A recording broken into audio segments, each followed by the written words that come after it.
Hopefully I will be able to do this. So I am Katie Murphy. I am the current secretary for SCCPTA. And we did all of our meetings on Google Meet because that was what our president was comfortable with. And we didn't, so I am not as comfortable with running Zoom meetings, going to Zoom meetings, but not running them. So hopefully I will get to where I need to go and we will be in good place. So if I do what she told me, awesome. Okay, so I'm going to go to, nope, I've got it up.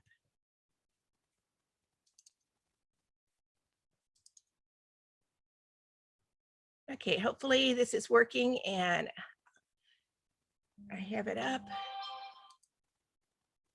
View slideshow. Okay, so I've got the slideshow up and I do Alt tab. Oh, hang on just a minute. I am so sorry. It did not do it. Okay, let me go back here. Sorry, I apologize.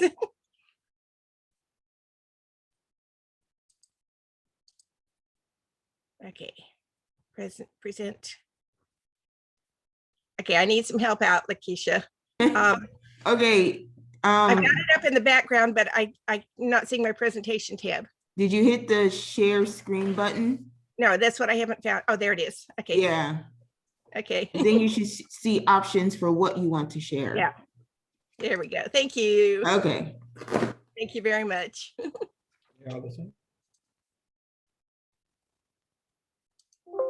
Yep.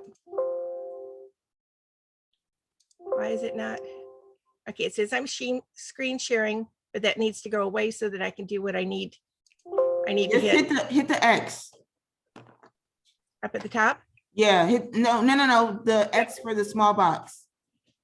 Okay, it's there it was. It was hidden. That's why I couldn't find it. Okay. Okay. And then I'm going to go to slideshow, which is also hidden underneath this. Okay. Why can't I bring that down? There we go. Does that do it? Yes. All right, fantastic. So Lakeisha, did you happen to see how many people we have that are experienced? We have more new than experienced. Okay. There are some experienced, but more new. Okay, so experienced people, please, you are absolutely welcome to stay. It's pretty much what I did last year, but sometimes a refresher helps.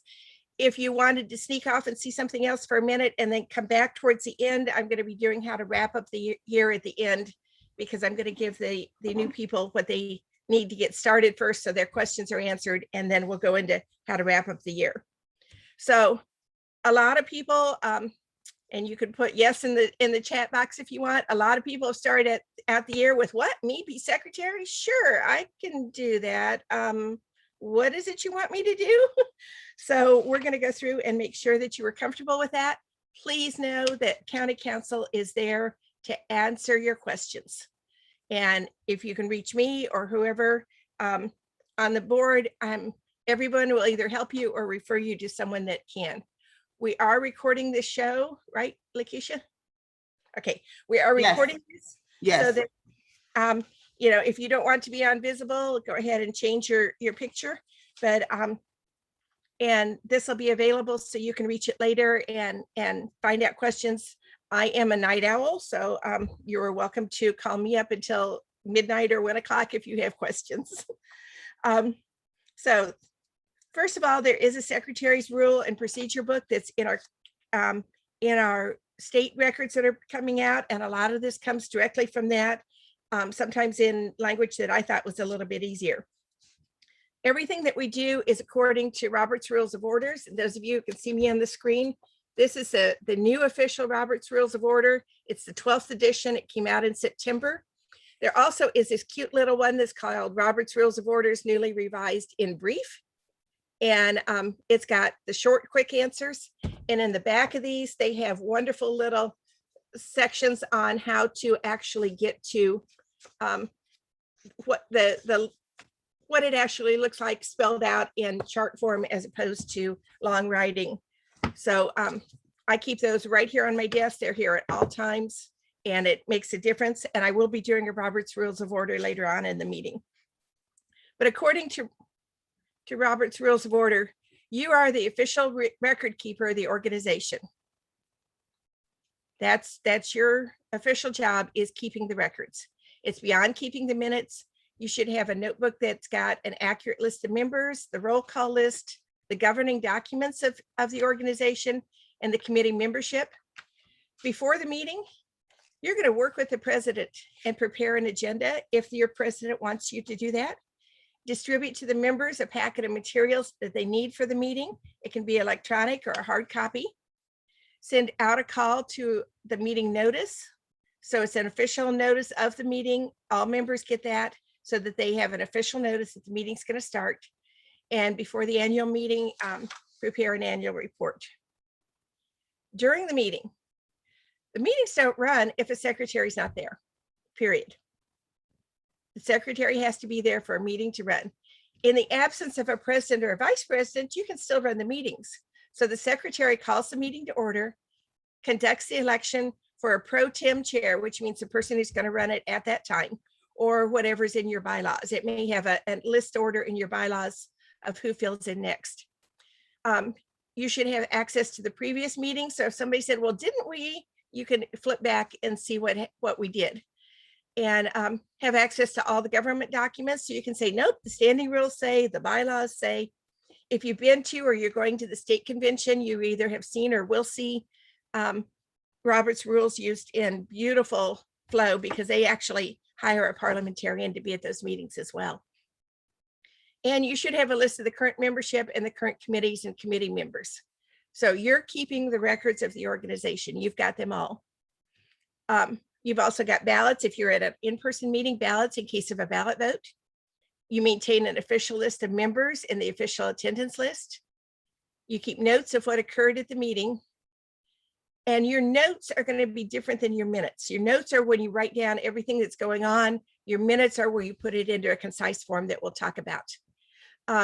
When you're in person, sitting near the person or near the president and serving as a resource to them. So you're close enough that you can nudge them with your elbow and say, hey, we need to do this, or well, back up, or slip them a little note.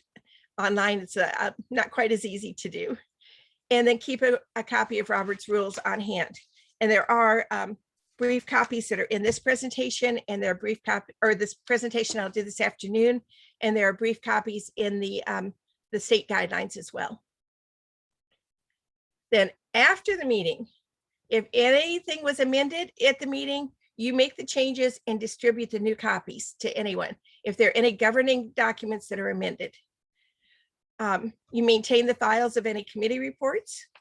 You prepare the minutes from the meeting, distribute those to the members, and give each committee any information that's been referred to them.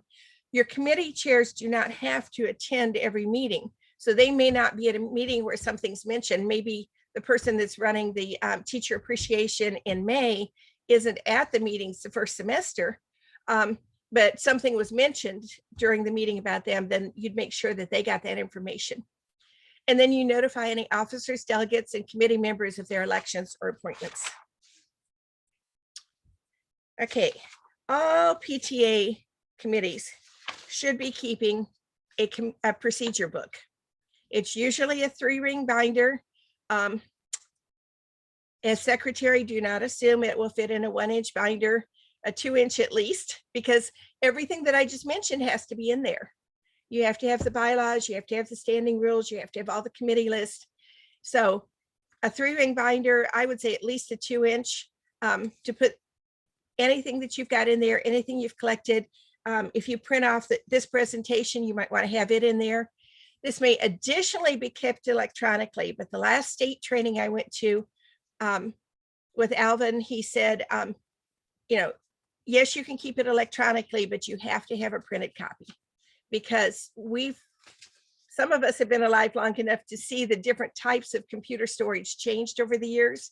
And you may have changed it on a zip drive, which doesn't even exist anymore. I took a CD over to Rachel the other day, and she doesn't even have a CD player anywhere in her house. So, keeping it electronically may be fine, but we don't know what's going to change or come along. So So making sure of that. So in your procedures book, like Robert's rules said, you're going to have a copy of the bylaws, the standing rules, the Florida PTA kit of materials. For those of you that are new, as soon as you've been elected, the previous president should have sent in the new elected officers to the state PTA. And then the state PTA, as soon as the Florida kit of materials for this year is prepared, they will send that to the president, who will distribute, if they do it like they did before, to the president, who will distribute it to the officers. So each of your officers should have the Florida kit of materials. I printed it out last year as secretary because I should have it, and it was over an inch thick. But somebody should have a hard copy of it. You've got your program for the year, your list of officers and the chairs and addresses, telephone numbers, however people are going to be reached. If your school has room representatives, you've got all that information in there. Any special information relating to any of the offices or the chairs. And PTA runs on what's called a plan of work. So each chair and each officer should have a plan of work that they've turned in that's been approved by the board. And you keep that plan of work so that you know what's going on. Then when there's an event, you do a plan of work. I talked to someone last night who worked on a program with their school, and there was not a plan of work, and they saw the value in what PTA does in a plan of work, and in knowing who's ordering the food and how much food, and not ending up with enough food to feed maybe 10 times more people than came. And then any job descriptions that have been updated. Your PTA doesn't have to have, except for secretary, treasurer, and president, they don't have to have any specific offices. They can pick the offices that are needed. So county council this year, when we got our new board together, we said, wait a minute, we really need this year, since we're going to be online, a person who's vice president of communications. We need somebody who's going to make sure that communications are flowing smoothly, who's excellent in communications. And so instead of becoming first vice president of programs or whatever, Rachel became first vice president of communications. So job descriptions can be changed according to what is going to be happening and what's needed that year. And, and what skills your people have. So those go in your procedure book. Any other files or resources that your PTA has and where they are stored. So some PTAs have a room at school they can put stuff in. We used to have a portable that was awesome. We had it almost full, and we had one day notice that they were taking the portable away. So we ended up having to rent a storage unit. But knowing what PTA owns and where it is, because if somebody leaves and they don't, they were the one who knew that you had a toaster oven that you always used for all the breakfast.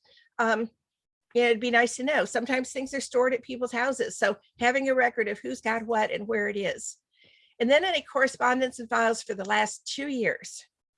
So you should be having this year and last year's materials in your book as secretary, so that if something comes up like, well, how much did we spend on that event last year? You can pull up that file right there at the meeting and look at it and see it.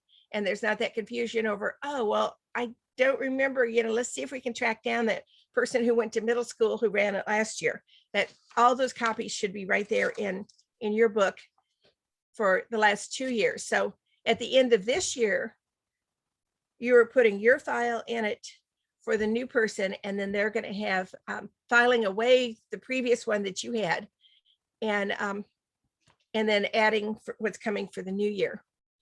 There also needs to be, I'll go through it at the end, but there needs to be a place on your campus where the secretarial records are kept since the time that your PTA started. And those of you who've been watching on local PTA stuff, you'll see that we've got the happy anniversary, happy 34th anniversary to this PTA. They should somewhere have 34 years of records of what their PTA has done. Okay, we're still in the procedure book. We've got your agenda and your minutes and your reports. This is your current stuff. Your list of resource people. So anytime somebody reaches out to an organization for donations, for help, for a location, for a speaker, make sure you keep that resource list and keep it up to date. And then a file or a scrapbook of newsletters and communications. If you've got a ton of people that want something to do, maybe you've got somebody who's really good at putting together scrapbooks and can be your historian and keep a file of your pictures and events and flyers for things. That would be an awesome job. So that's your, keep going. If your unit doesn't have a copy of the current bylaws, which should be in there so that you can refer to them at the meeting, you can contact SCC PTA and we can pull that up from the state files. And also you need a copy of last year's audit in your file. Sometimes you need to send that in with a grant request. It'll ask for your budget from last year or your audit, and you will need, the secretary will need that. No, excuse me. The treasurer will need that for filing the taxes, but that should be in the secretary's book because you're keeping the records. Okay. So here's the part everybody thought was the only thing they were going to be doing is the minutes. So the minutes are going to tell you whether or not it's a regular meeting or a special meeting, the name of the organization, the date, the time, and the place, the attendance, who was present, who was excused, if there were any guests there. Then the meeting was called to order, and it will tell the time and who called it to order. Meeting minutes, it took me a long time to get to this. Meeting minutes should only tell the business that occurred. They're not the discussion. They're not all the ideas that came forth. It's the business that was actually transacted. So it tells if the quorum was established. If you don't have what your quorum is, which is usually half of your members plus one, if you don't have that, it's not an official meeting. You guys can still sit there and talk, but you can't transact any business. You can't pass any motions. You can't make any official decisions. A committee can't, a committee can meet differently, but for your official meetings, you've got to have a quorum there. Your minutes of the previous meeting are approved or approved as corrected. And that does not take a vote. A lot of people still do that because in the old time days it did, but it does not take a vote. The president will ask, are there any corrections or additions to the minutes? And seeing none, the minutes are filed as approved, or if there are corrections, you go over the correction and they're approved as corrected. And I'll go over this again later, but you do not retype the minutes. What you do is circle anything that needs to be changed and write in the margin of it what that change is, so that you see actually there what's been corrected. Then you put reports and who they are given by. And it could be a long sentence that said, the reports were given by Lakeisha from the volunteer committee and Michelle from the reflections committee, period. If they've turned in a report, then that can be filed along with it, but you don't report that in the minutes because that's not action that's being taken. Then the main, any main motions, you're going to record those exactly as they're given, and then they're reported as being voted on and either adopted or lost. And who's, I'll show you in a minute, but also who made the motion. You do not have to write anymore who seconded it.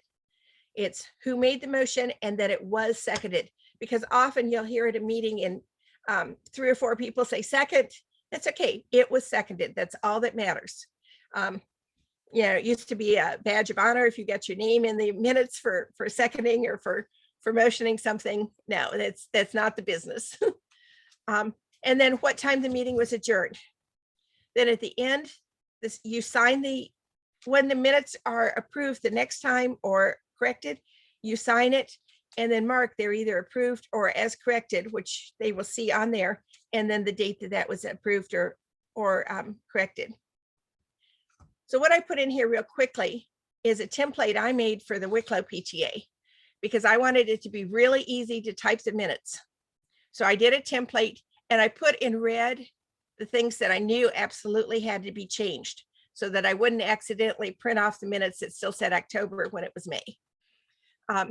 So there's who's meeting, and it's the board, it's not the general meeting. It's the draft minutes or proposed minutes.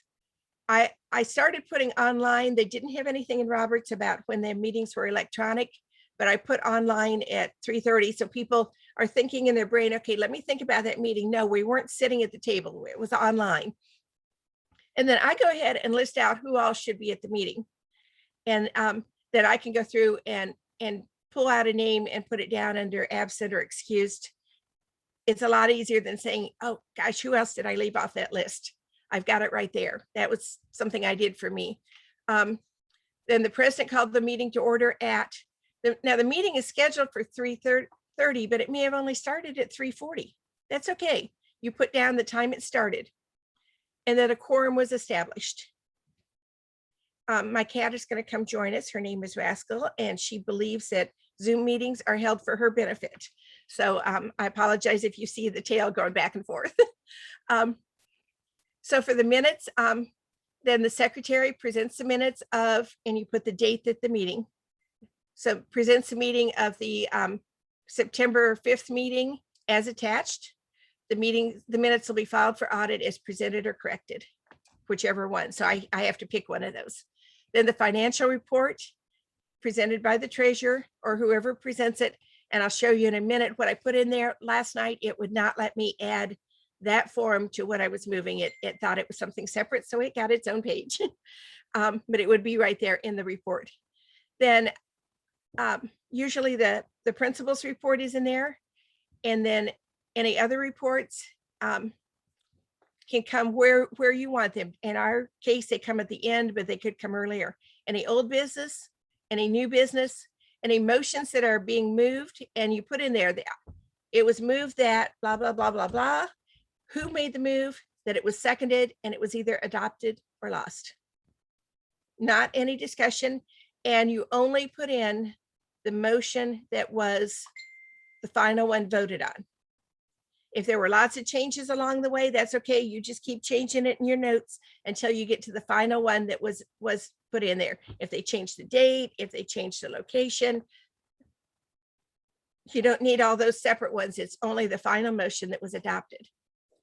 And then any committee reports, again, not what they reported unless it's something that's not in their committee report that that's a major change. Any announcements, which should include any coming meetings. And then the meeting was adjourned at what time by the president. Then the secretary's name and title, again, approved or corrected, what date, and the signature. And when I did a template, it made it so easy to make sure that I had what I needed in my minutes. So here's what I used for a financial report, because you want in the secretary minutes at all times, the beginning balance, what income there was, the amount, what expenses, the amount, and the ending balance amount. If you've got more than one account, for instance, the county council has a grants account and we have a scholarship account that are separate from our others. So they would be on separate lines and they would be tagged as what they are. So that goes into this section right here for financial, but last night the computer wasn't having that. Okay, so that financial report is presented by the treasurer or by a designated replacement. If the treasurer can't be there, somebody else can present the treasurer's report from the treasurer. The minutes should reflect again the beginning balance, the expenses, income, and the ending balance, and they are not voted on. But when questions have been answered, they're filed for audit. And that line goes in your minutes. They're filed for audit. So when they do the audit, they're going to pull up the minutes and see, was a report given at each meeting for the finances? And does it match what's in the treasurer's book? And does that match what's in the financial records? Okay, just a reminder, the reports can be attached. The contents is not part of the minutes unless there's a motion that comes from the report. So, it may be that you've got your budget is set, your calendar is set, but when something has to be moved to a different date, then that would be a motion to move it to a different date because that's part of your published records. And then that would be put into the minutes. Okay, other things you get to do. As secretary, you get to be the official correspondent, notifying of elections again, like was in Robert's rules. And there may be calls for your signature to certify certain forms. Sometimes you may have to come along to the bank to sign, depending on the bank, you may have to come along to sign that, yes, it was in the minutes, and you have to show the minutes that those people were elected and that they were designated to be on the bank account. Depending on the bank, they ask for it in different ways. And then other duties as your president requests or as you volunteer. Okay, so we are at end of the year checkbook, and I have lost my time. If anybody wants to unmute and tell me what time we're at. 9:39. Okay, good. I've tried to talk slow enough you could hear and fast enough we can get done. So the end of the year checklist for the units. As you wrap up your year, and a lot of this I pulled straight from PTA reports that are coming from state right now. Remember to do the following in your final board and membership meetings before your board transitions. You've got to amend any interim budget items. So anything that's going to need to be spent between the time of your last meeting and the time of your first meeting in the fall has got to be in a specific interim budget so that they know those people can spend those even though we're not going to meet again. And you can't spend money unless it's in a budget approved by your members. You can't decide all of a sudden that, whoa, I think we need to spend $2,000 to order t-shirts if that's not in the budget. It's got to be in the budget. The books close on June 30th. I need an H in there. And July 1st or later, an audit must be done before any money can be spent. The treasurer books are absolutely closed until that audit is done. So if you've got something that's coming up that you're going to need money to spend money on that's in the budget and already approved, then either do it or push that audit committee to get the audit done so that you can do it. But you cannot spend any money until that audit is done. Sorry. Okay.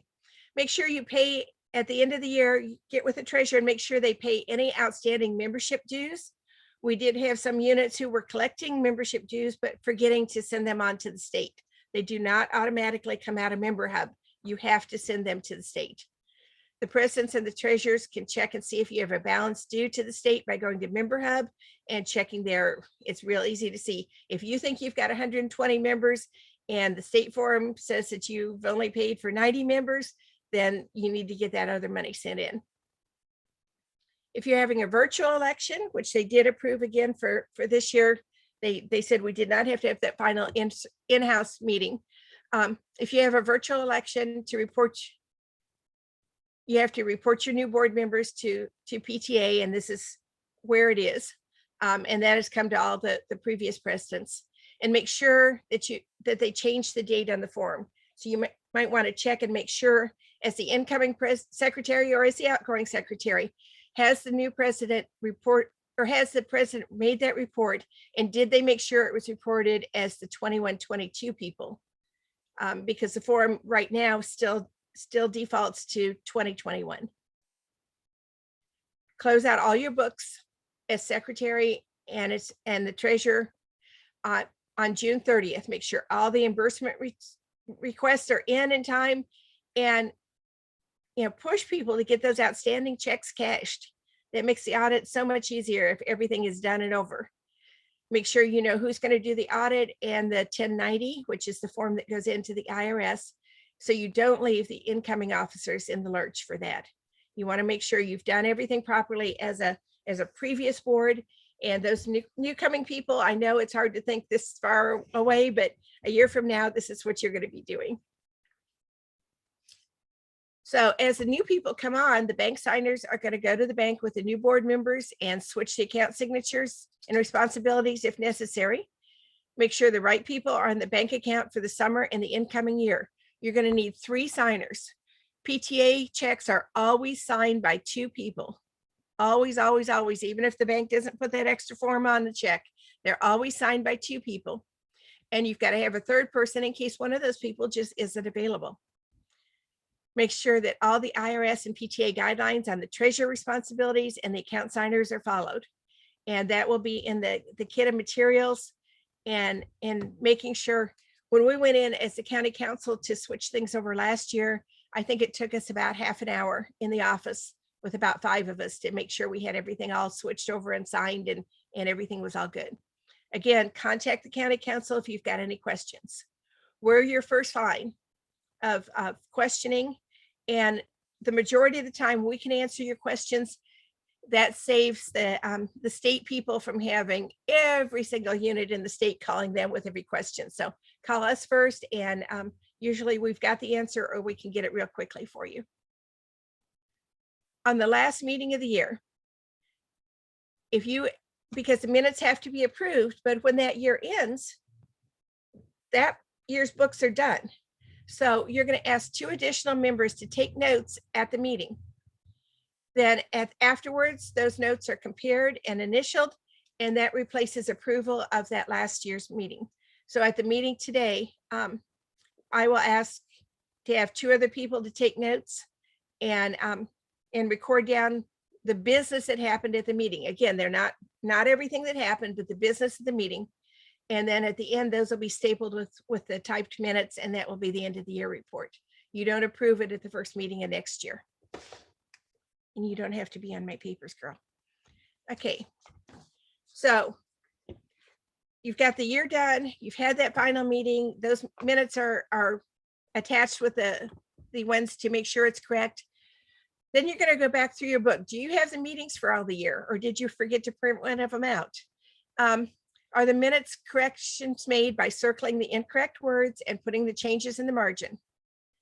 And only the people who were present at a meeting can suggest any changes on it. If you didn't come to the April meeting in May, you don't get a chance to make changes in the minutes because you weren't there. The minutes are by who was there and what they did. And then, do you have any financial reports, committee reports, motions, and other important documents with the minutes? In a large meeting that's being run very, very efficiently, there should be a form for motions. If you're sitting around the table with 5 people, it would be nice to have them write down the motion, but sometimes motions just come up. So, but it would be nice to have the person who's making the motion actually write it down, and then you double check that, and that's what you read from when you read what the motion is. So, if you've got the motion forms, those are going to be there. Making sure you've got a designated place at school where all the previous minutes are, and putting your ones that you're taking out of the book from 2 years ago are now going to go into those files, because these minutes are a legal record of the PTSA or the PTA. And so the previous years are available in the new procedure books, ready to go for the next person or for you. So you start the year with a nice fresh book.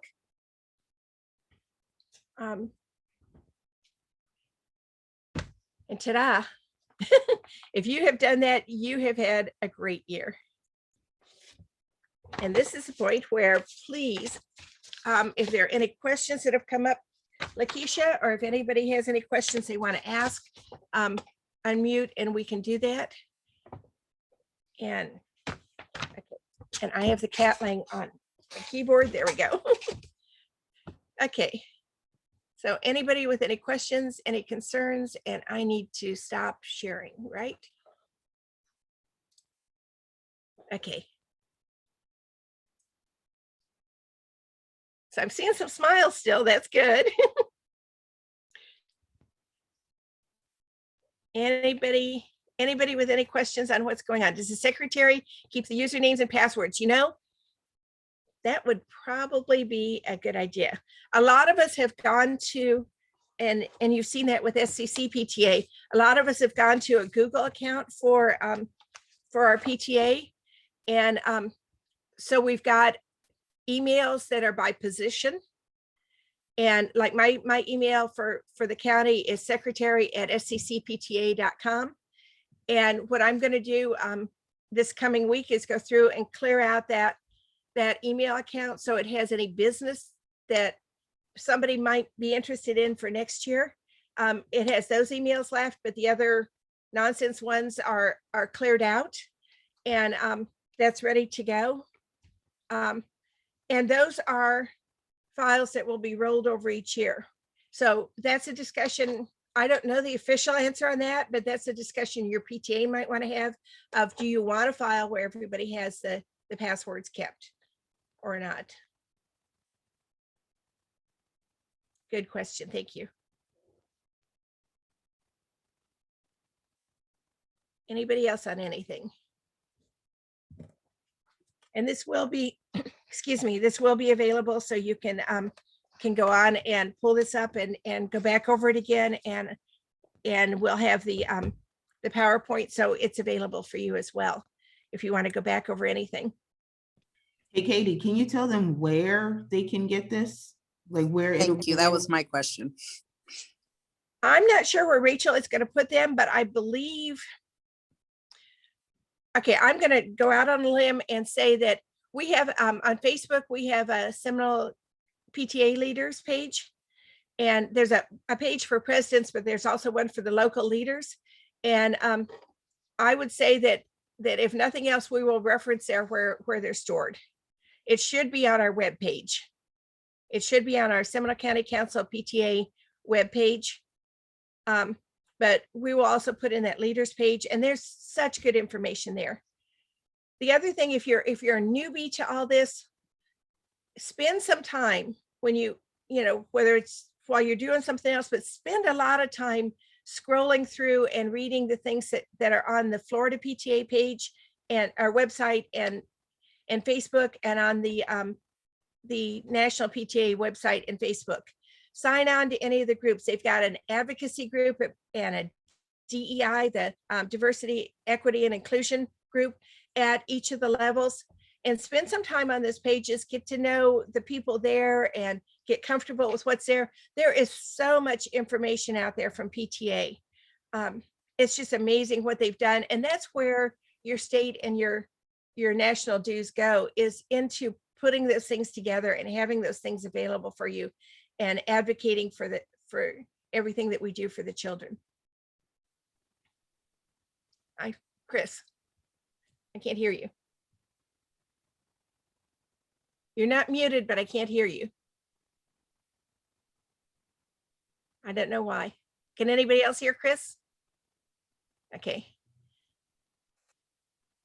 We're going to make you work for it. We're going to make you type it. Oh, no, you're not frozen. You're not frozen. We just can't hear you.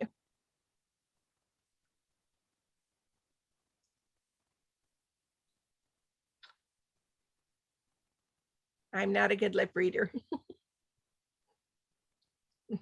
She's going to type for us. Okay, yeah, do just explore around with all the PTA information that's out there. There is so much, and so many things we need to be, and we've discovered more this year.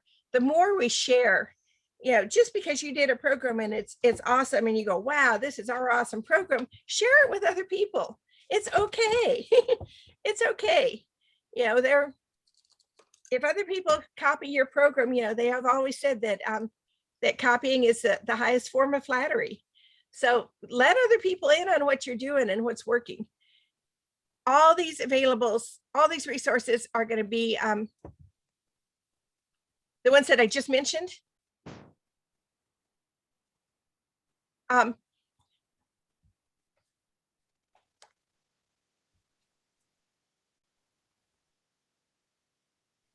Okay, the state and county. Okay. I will make sure that we have, okay, I will make sure that we've got that posted somewhere, and I will put it in the chats on one of the at one of the meetings. Okay, but yeah, I will make sure that somehow it gets out. I'm not the person that does that well, but I will make sure that Rachel has a way that we've contacted all the new members and let them know all the different places that things are available. Absolutely. That's a real good question, Chris. Thank you. And thank you for being patient with typing in for us. Okay, we have our next meeting in 7 minutes. Hey, Katie, there was another question here. Okay. Do you have a list of tab titles you use in your binder? I do not, because I'm going to put mine together pretty next week. But what I would do is go through that list that's, and everything that I did that I've got in here is pulled from PTA material, other materials as well. And usually the Florida PTA book for the year. But I would go through and pull it from there. And then you're going to have ones that you need to add from your group. You know, you may want to separate out and have the carnival in a separate section, or you know, how you want to do it. So no, I don't have one, but that's something I will put together as I put mine together. I'll go ahead and pull up a list of that. Thank you. Okay. I don't have my schedule in front of me, but I think the next meeting's at 10. Let me look there. Oh, there it is. Yeah, the next meeting's at 10. So I'm going to give you 6 minutes to run. Wait, sorry, there's another question. Okay. Okay, during our meetings, when we are voting on a committee expense, should they submit a form so it is attached instead of a verbal at the meeting? Anything that can be done in writing ahead of time is awesome. Committee, depending on how your budget is done, your committee may have a budget for, maybe it's the programs committee, and you just may have a budget that says programs committee. In their report each time, in the treasurer's report each time, they should know by looking at the budget how much they've spent and how much they have left. Usually they don't have to have a specific item approved because they've got $500 for the year. And if they spend $500 on their first program, then they're out of luck for the rest of the year. So they don't have to have specific items approved. Because that's, the committee has been told, you've got $500, this is what you're going to do. Send in your plan of action and that plan of work. And that should be something that somebody on the board is going over with them to make sure that it makes sense, it's done reasonably, that they haven't gone totally astray with things, and that they're following PTA guidelines and insurance guidelines. So, if in most PTAs, they don't approve little bitty committee purchases. We don't have to approve the purchase of 10 pins.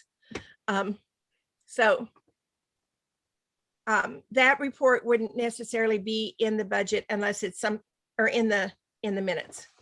And then anything that they need changed to bring their budget item different would actually have to go to the general meeting to change. If they need more than 500, that has to go to a general meeting to be approved as a budget change. I don't know if that answered it or if that muddied it. Okay, so now we have 4 minutes to refresh your drinks, and please reach out to me if you've got any other questions. Like I said, my job for you guys is, the reason we have county council is to answer your questions and be available. And I'm not one whose phone goes dead at 8 o'clock at night. You can call me up until midnight with no problems. And if it's in the middle of the night and you're really fretting over it, call me. Seriously, it's me and the cats. So you're not going to bother anybody else. And I wake up and go back to sleep easily. Okay, I will see you all at the other room in a few minutes. Take care. Thank you for coming. I hope to hear from you during the year, and we can unrecord.